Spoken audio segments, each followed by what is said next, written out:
MLA అయిన తర్వాత మొట్టమొదటి టెంకాయ కొట్టే కార్యక్రమం చెల్లెమ్మ దగ్గర. సార్ ఒకసారి okay sir okay sir okay sir okay sir మన నెట్టబాకండి.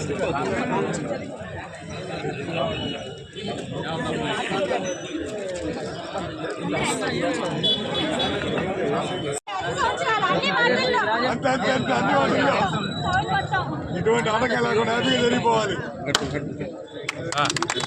సూపర్.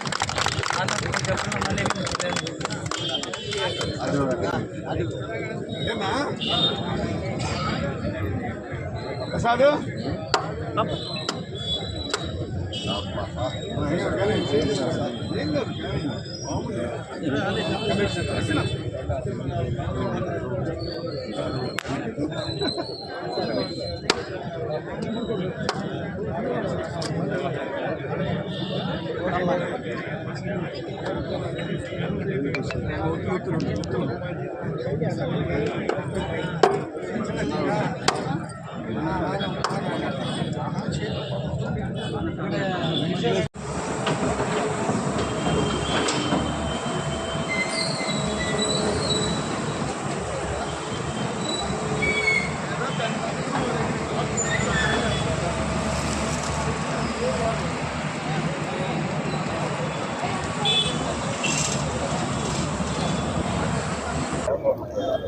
నేను ఎమ్మెల్యేగా గెలిచి 32 రోజులు పూర్తి చేసుకున్న తరుణంలో కావలి ప్రజలందరికీ ఈ సందర్భంగా మరొకసారి ధన్యవాదాలు తెలియజేస్తున్నా.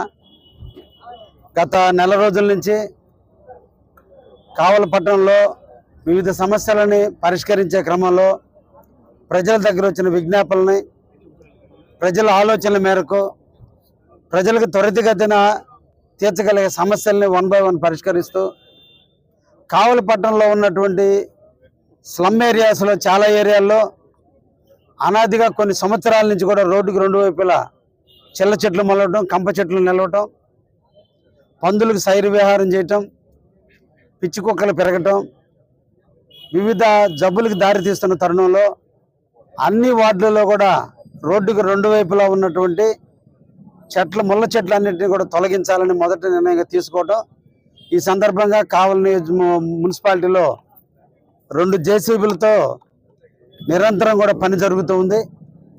త్వరలోనే కావలంతా కూడా ఏ ప్రాంతానికి వెళ్ళినా రోడ్లు విశాలంగా కంప చెట్లు లేని కావలి మున్సిపాలిటీని త్వరలో కూడా చూడబోతున్నారని కూడా ఈ సందర్భంగా తెలియజేస్తూ, ప్రభుత్వం గతంలో కూడా 5 సంవత్సరాలు ఎలక్షన్ జరపక ప్రభుత్వ నిధులన్నీ దుర్వినియోగం చేసి రకరకాలుగా అవసరం లేనటువంటి కూడా అమౌంట్లు వెచ్చించి కావలి మున్సిపాలిటీని 10 సంవత్సరాల ప్రగతికి వెనక్కి తీసుకుపోయినటువంటి పరిస్థితుల్ని ఈరోజు ఎదురు చూస్తున్నాం.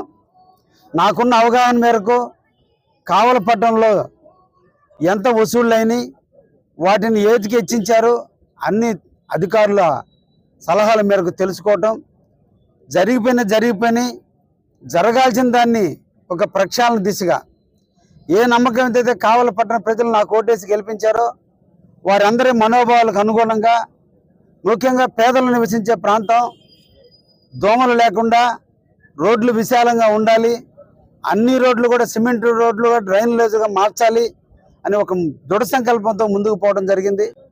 ఈ సందర్భంలో ముఖ్యంగా కావలి పట్టణంలో సెంటర్లో పంట కాలువ అనాదిగా ఈ పంట కాలువ ఏర్పాటు చేయటం, గతంలో ఇరిగేషన్ వాళ్ళు ఒక అనాలోచితంగా హూమ్ పైప్స్ పెద్ద పైప్స్ వేసుంటే వాటి ద్వారా నీళ్లు తీసుకొని ఉంటే ఈరోజు ఈ ప్రాంతం అంతా దుర్గంధం కాకుండా ఉండేది.